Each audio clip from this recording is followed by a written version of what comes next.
ونستغفره ونؤمن به ونتوكل عليه ونعوذ بالله من شرور أنفسنا ومن سيئات أعمالنا من يهده الله فلا مضل له ومن يضلله فلا هادي له وأشهد أن لا إله إلا الله وحده لا شريك له وأشهد أن سيدنا ومولانا محمدًا عبده ورسوله صلى الله تعالى على خير خلقه سيدنا ومولانا محمد وعلى آله وأصحابه أجمعين. اللهم صل على سيدنا ومولانا محمد وعلى آل سيدنا ومولانا محمد وبارك وسلم صلاة وسلاما كثيرا كثيرا. مولاي صل وسلم دائما أبدا على حبيبك من زانت به العصر. أما بعد فأعوذ بالله من الشيطان الرجيم. بسم الله الرحمن الرحيم. قد كانت لكم أسوة حسنة في إبراهيم والذين معه إذ قالوا لقومهم إنا براء منكم ومما تعبدون من دون الله كفرنا بكم وبدا بيننا وبينكم العداوة والبغضاء أبدا حتى تؤمنوا بالله وحده إلا قول إبراهيم لأبيه لأستغفرن لك وما أملك لك من الله من شيء ربنا عليك توكلنا وإليك أنبنا وإليك المصير. ربنا لا تجعلنا فتنة للذين كفروا واغفر لنا ربنا إنك أنت العزيز الحكيم. لقد كان لكم فيهم أسوة حسنة لمن كان يرجو الله واليوم الآخر ومن يتول فإن الله هو الغني الحميد. صدق الله العظيم وصدق رسوله النبي الكريم. بزرگان محترم اور برادران عزیز، یہ مہینے ابراہیمی عبادات کے مہینے ہیں. ان عبادات کے مہینے ہیں جن کی نسبت ابراہیم علیہ السلام کی طرف زیادہ ہے. حج کا مہینہ، حج کے مہینے چل رہے ہیں اور حج کے جو مناسک ہیں وہ زیادہ تر حضرت ابراہیم علیہ السلام سے منقول ہیں. اور حضرت ابراہیم علیہ السلام نے اللہ سے دعا بھی کی تھی، وَأَرِنَا مَنَاسِكَنَا وَتُبْ عَلَيْنَا إِنَّكَ أَنْتَ التَّوَّابُ الرَّحِيمُ.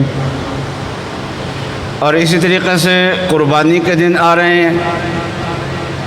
تو قربانی بھی حضرت ابراہیم علیہ السلام کی سنت ہے. وہ تمام ملتوں میں اور تمام دینوں میں قربانی رہی ہے. قربانی تمام انبیاء علیہ السلام کا طریقہ ہے، لیکن ہم لوگ جو قربانی کرتے ہیں اس کو رسول اللہ صلی اللہ علیہ وسلم نے تمام انبیاء علیہ السلام کی سنت قرار نہیں دیا، بلکہ یہ فرمایا کہ سنت ابیکم ابراہیم علیہ السلام، کہ یہ ابراہیم علیہ السلام کی سنت ہے. ابراہیم علیہ السلام کی قربانی باقی دینوں کی قربانی سے ذرا مختلف تھی۔ ابراہیم علیہ السلام نے اللہ کے راستے میں اپنا بیٹا پیش کیا تھا اور اس کے گلے پہ چھری بھی پھیری تھی۔ وہ جیسے ابراہیم علیہ السلام کو حکم تھا کہ اپنے بیٹے کے گلے پہ چھری چلاؤ، اسی طریقے سے چھری کو حکم یہ تھا کہ ان کے گلے پہ تو نے نہیں چلنا۔ تو اس طریقے سے چھری انہوں نے اپنے طور پہ حضرت ابراہیم علیہ السلام کو پھیری تھی، اسماعیل علیہ السلام کے پھیری تھی۔ تو اسماعیل ہماری قربانی کو رسول اللہ صلی اللہ علیہ وسلم نے ابراہیم علیہ السلام کی قربانی کی سنت قرار دیا ہے۔ مطلب یہ ہے کہ گو ہم جانور ذبح کرتے ہیں، لیکن جیسے ابراہیم علیہ السلام کو بیٹا قربان کرنے کا اجر ملا تھا، اسی طریقے سے اللہ تبارک و تعالی اس امت کے مسلمانوں کو قربانی کا اجر عطا فرمائیں گے، جیسے ابراہیم علیہ السلام کی قربانی تھی۔ تو یہ جو آیات میں نے اس وقت پڑھی ہیں، ان آیات میں ابراہیم علیہ السلام کے ایک اسوہ بیان کیا گیا ہے، ایک سنت بیان کی گئی ہے، اور اس کے بیان کرنے سے پہلے حق تعالی شانہ نے یہ فرمایا ہے کہ ابراہیم علیہ السلام کے طریقے میں اور ان کے ساتھیوں کے طریقے میں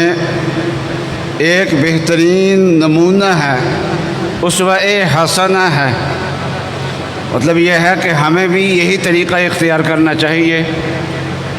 ابراہیم علیہ السلام نے کیا طریقہ اختیار کیا تھا؟ فرمایا انا براء منکم ومما تعبدون من دون اللہ، کہ اپنی قوم کے لوگوں کو صاف صاف کہہ دیا تھا کہ تم جن معبودوں کی عبادت کرتے ہو، میں ان معبودوں سے بری ہوں، میں ان معبودوں کی عبادت نہیں کرتا۔ انا براء منکم، اے مشرکو میں تم سے بھی بری ہوں، اور جن معبودوں کی تم عبادت کرتے ہو میں ان سے بھی بری ہوں۔ کفرنا بکم،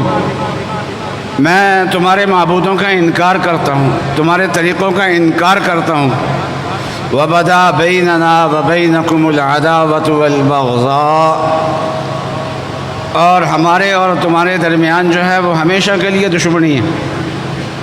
حتیٰ تؤمنوا باللہ وحدہ الا قول ابراہیم، تو حتیٰ کہ تم ایک اللہ پہ ایمان لے آؤ، جب تک تم ایک اللہ پہ ایمان نہیں لاتے اس وقت تک میرا اور آپ کا کوئی تعلق نہیں ہے۔ تو حق تعالی شانہ فرماتے ہیں کہ ابراہیم علیہ السلام کے اس طریقے میں تمہارے لیے ایک بہترین نمونہ ہے۔ مطلب یہ ہے کہ ہمیں اللہ تبارک و تعالی کا ایسا اطاعت گزار بندہ بننا چاہیے کہ اللہ کی اطاعت کا، اور جب برادری کی رسوم کا مقابلہ آ جائے، ایک طرف برادری کی رسوم کھڑی ہو اور ایک طرف اللہ تبارک و تعالی کا دین ہو، تو اس موقع پہ اپنی برادری سے صاف کہہ دے کہ میری جو وفاداری ہے وہ ایک اللہ کے ساتھ وفاداری ہے، لہذا میں ایک اللہ کو مانتا ہوں اور ایک اللہ تعالیٰ کے ساتھ وفاداری کا اعلان کرتا ہوں، اور میں اللہ کے دین کو لوں گا اور میں تمہارے طریقوں کو نہیں لوں گا۔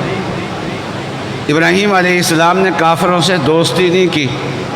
بلکہ کافروں کے ساتھ دشمنی کا اعلان کیا ہے ابراہیم علیہ السلام کے ساتھ، اور قرآن پاک نے جا بجا کافروں سے دوستی کرنے سے منع فرمایا ہے کہ کافروں کے ساتھ دوستی نہیں کرنا چاہیے۔ ایک ہے معاملات لین دین، تو کافروں سے معاملات کیے جا سکتے ہیں، اور ایک ہے کافروں کے ساتھ ضرورت کے مطابق ان سے حسن سلوک کیا جائے، بھوکا ہے تو کھانا کھلایا جائے، پیاسا ہے تو پانی پلایا جائے، کسی مصیبت میں مبتلا ہے تو اس مصیبت سے نکالنے میں ہم کوئی مدد کر سکتے ہیں تو ان کی مدد کر دینی چاہیے۔ تو اس طریقے سے ان کے ساتھ حسن سلوک کرنا، اس چیز کی بھی شریعت نے اجازت دی ہے لیکن اس چیز کی اجازت کہ کافروں کے ساتھ گہری دوستی ہو اور جس میں دین اور غیر دین آپس میں خلط ملط ہوتے ہوں، شریعت نے اس کی اجازت نہیں دی، اور قرآن پاک میں ایک مقام پہ نہیں بلکہ متعدد مقامات پہ اس سے قرآن پاک نے ہمیں منع کیا ہے کہ کافروں کے ساتھ گہری دوستی انسان کی نہیں ہونی چاہیے۔ جیسے کافروں کے ساتھ دوستی نہیں ہونی چاہیے، اسی طریقے سے مسلمان جو رسومات شریعت کے خلاف کرنے والے ہیں، خاندانی رسومات ہیں، معاشرتی رسومات ہیں، اور جو شریعت کے خلاف ہیں، جو شریعت سے مطابقت نہیں رکھتے، تو ان مسلمان بھائیوں سے دشمنی تو نہیں ہونی چاہیے، دوستی بھی ہونی چاہیے، دوستی کرنی چاہیے، دوستی کرنا جائز ہے، لیکن جہاں تک دین اور غیر دین کا معاملہ آ جائے وہاں صاف گوئی سے کام لینا چاہیے کہ ہم برادری کی وہ رسوم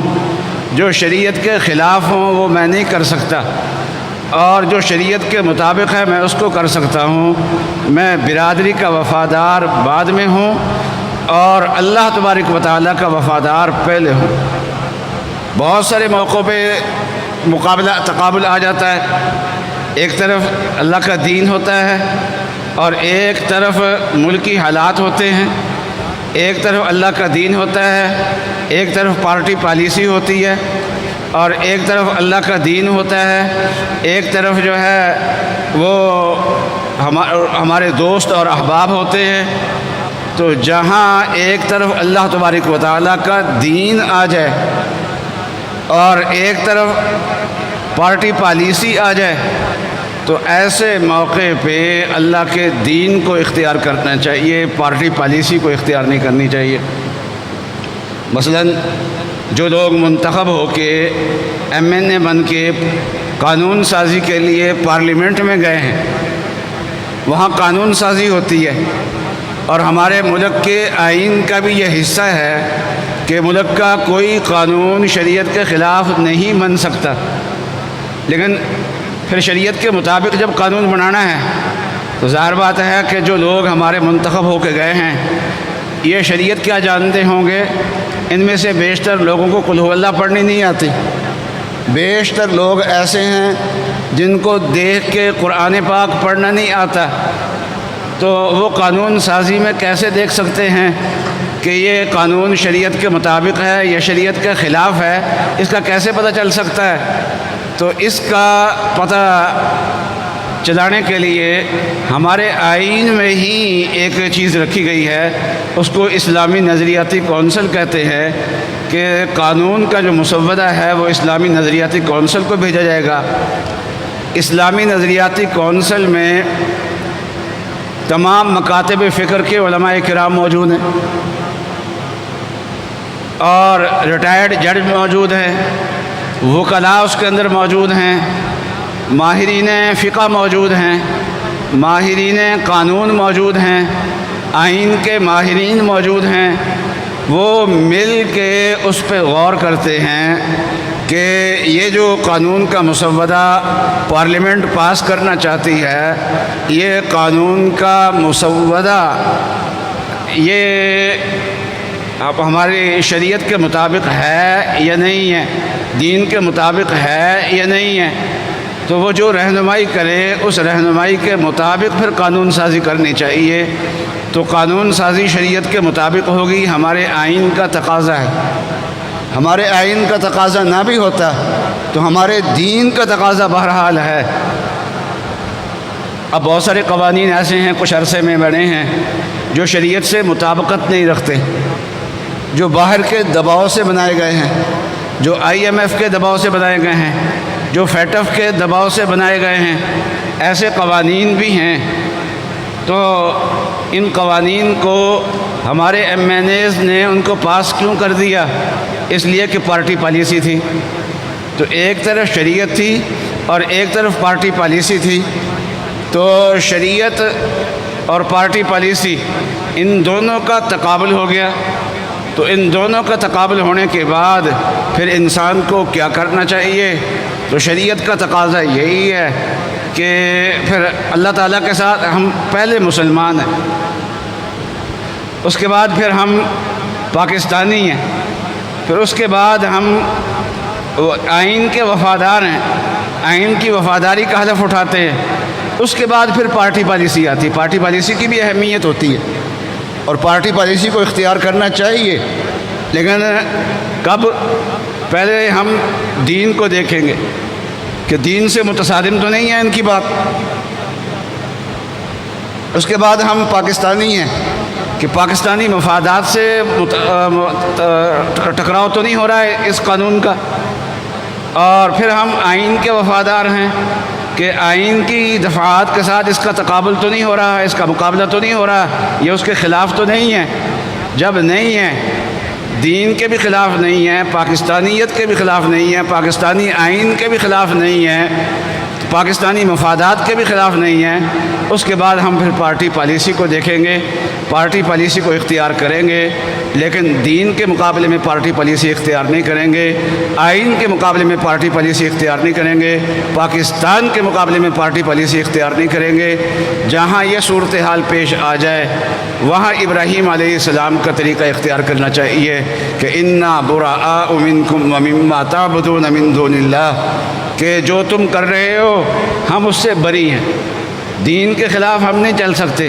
ہم پہلے مسلمان ہیں، پھر پاکستانی ہیں، پھر آئین کے وفادار ہیں، پھر پارٹی پالیسی اختیار کرنے والے ہیں۔ تو کہیں تقابل آ جاتا ہے برادری کے ساتھ،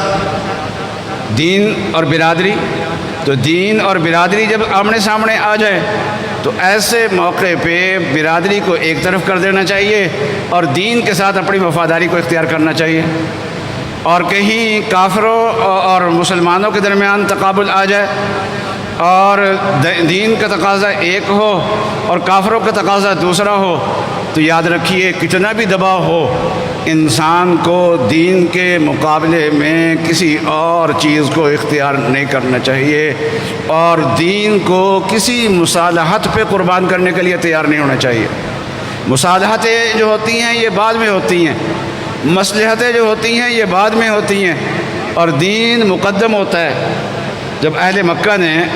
رسول اللہ صلی اللہ علیہ وسلم کی مسلسل مخالفت کی، اہل مکہ نے رسول اللہ صلی اللہ علیہ وسلم کی مسلسل مخالفت کی، اور لیکن اس کے باوجود اور جو لوگ مسلمان ہوتے تھے ان کو دبایا جاتا تھا، ان کو سزائیں دی جاتی تھیں، اور ایسے ایسے برتاؤ کیے جاتے تھے کہ ان کا تذکرہ کرنا مشکل ہے، سہنا تو بہت دور کی بات ہے۔ ان تمام حالات کے باوجود دن بدن اسلام پھیل رہا تھا اور مسلمانوں کی تعداد بڑھ رہی تھی۔ اب مشرکین مکہ نے آپس میں مشورہ کیا کہ ہم نے تشدد کے سارے حربے آزما کے دیکھ لیے ہیں لیکن کوئی حربہ کامیاب نہیں ہوا، تو اب ہمیں کیا کرنا چاہیے، کیا طریقہ اختیار کرنا چاہیے؟ تو کہنے لگے کہ مصالحت کا راستہ پیشکش کر کے دیکھ لیتے ہیں۔ چنانچہ مصالحت کے نکات طے کیے اور ایک وفد طے کیا، ایک دو آدمی طے کیے جو رسول اللہ صلی اللہ علیہ وسلم کے پاس مشرکین کے اور قریش والوں کے نمائندہ بن کے جائیں اور جا کے مصالحت کی پیشکش کریں۔ چنانچہ وہ حضرت صلی اللہ علیہ وسلم کے پاس آئے اور آ کے پیشکش کی کہ آپ کو اگر بادشاہی چاہیے تو ہم آپ کو بادشاہ بنانے کے لیے تیار ہیں، اگر آپ کو اچھی عورتوں سے نکاح کرنے کا رغبت ہے تو ہم اچھے سے اچھے رشتے آپ کو دینے کے لیے تیار ہیں، آپ اونچے خاندان کے ہیں اور ذاتی حیثیت بھی آپ کی بہت اونچی ہے، اس لیے ہم اچھے سے اچھا رشتہ کرنے کے لیے بھی آپ کے ساتھ تیار ہیں، اور اگر آپ کو پیسہ چاہیے تو پیسہ بھی جمع کرنے کے لیے تیار ہیں، یہ سب کچھ دینے کے لیے آپ کو تیار ہیں،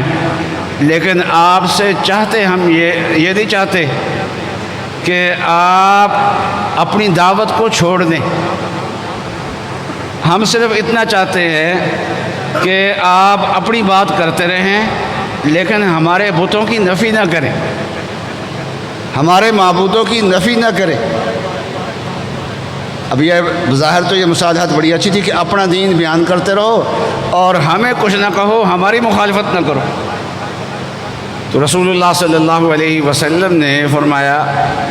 کہ اگر تم میرے دائیں ہاتھ میں یہ سورج لا کے رکھ دو، مطلب یہ ہے کہ جو تم پیشکشیں کر رہے ہو یہ تو تم پوری کر سکتے ہو، ایسی پیشکش جو بظاہر پوری کرنی مشکل ہے اور پوری کرنی ممکن نہیں ہے، ایسی پیشکشیں بھی اگر تم مجھے کرو گے تو یاد رکھنا میں تمہاری مصالحت کو پھر بھی قبول نہیں کروں گا۔ تو یاد رکھیے اللہ کے دین کے مقابلے میں کسی قسم کی مصلحت کو اختیار کرنا اور کسی قسم کی مصالحت کو اختیار کرنا یہ ٹھیک نہیں ہے۔ دین کے ساتھ وفاداری جو ہے وہ انسان کی پکی ہو، چاہے مقابلے میں حالات سختی کے ہوں، چاہے مقابلے میں مصالحت پیش کی جا رہی ہو، کوئی بھی چیز پیش کی جا رہی ہو، انسان اگر مسلمان ہے تو سب سے پہلے وفادار جو ہے وہ اللہ تبارک و تعالیٰ کا ہونا چاہیے۔ تو ابراہیم علیہ السلام کا یہ طریقہ بیان کرنے سے پہلے اللہ تبارک و تعالیٰ نے بیان فرمایا لَقَدْ كَانَتْ لَكُمْ أُسْوَةٌ حَسَنَةٌ فِي إِبْرَاهِيمَ وَالَّذِينَ مَعَهُ، کہ ابراہیم علیہ السلام اور ابراہیم علیہ السلام کے ساتھیوں کے طریقے میں تمہارے لیے بہترین نمونہ ہے۔ پھر ابراہیم علیہ السلام کا طریقہ بیان کیا اور اس کے بعد پھر آخر میں جا کے دوبارہ پھر یہی کہا لَقَدْ كَانَ لَكُمْ فِيهِمْ أُسْوَةٌ حَسَنَةٌ لِمَنْ كَانَ يَرْجُو اللَّهَ وَالْيَوْمَ الْآخِرَةَ، کہ تمہارے لیے ابراہیم علیہ السلام کے طریقے میں بہترین نمونہ ہے ان لوگوں کے لیے جو آخرت پہ ایمان لاتے ہوں اور اللہ تبارک و تعالیٰ پہ ایمان لاتے ہوں، ان لوگوں کے لیے ابراہیم علیہ السلام کا طریقہ بہتر ہے۔ ابراہیم علیہ السلام کا دین قربانی کا دین ہے، اور ابراہیم علیہ السلام ہمارے دین کے ناموں میں سے ایک تو نام ہے نا اسلام، اور ہمارے اس دین کا دوسرا نام ہے ملت ابراہیم۔ تو ہمارا دین ہی کا نام ملت ابراہیم ہے۔ جب دین کا نام ہی ملت ابراہیم ہے تو پھر ہمیں ابراہیم علیہ السلام کے طریقے کو اختیار کرنا چاہیے۔ تو یہ قربانیاں کرنا آسان ہے، لیکن ابراہیم علیہ السلام کی اس سنت کو اختیار کرنا، برادری کا مقابلہ آ جائے، دوست احباب کا مقابلہ آ جائے، معاشرے کا مقابلہ آ جائے، پارٹی کا مقابلہ آ جائے دین کے ساتھ، اور کوئی اور مقابلہ آ جائے، غیر ملکی مقابلہ آ جائے، آدمی بڑی سے بڑی سختی برداشت کرنے کے لیے تیار ہو۔ آگے سے دھمکیاں آ رہی ہوں یا آگے سے مصالحت کے پیغامات آ رہے ہوں، کسی سے انسان متاثر نہ ہو، ایک اللہ تبارک و تعالیٰ کے دین کا انسان وفادار رہے۔ اللہ تبارک و تعالیٰ ہمیں ابراہیم علیہ السلام کی اس طریقے پہ جو بہت بڑی قربانی ہے ہمیں اختیار کرنے کی توفیق عطا فرمائے۔ وآخر دعوانا ان الحمد للہ رب العالمین۔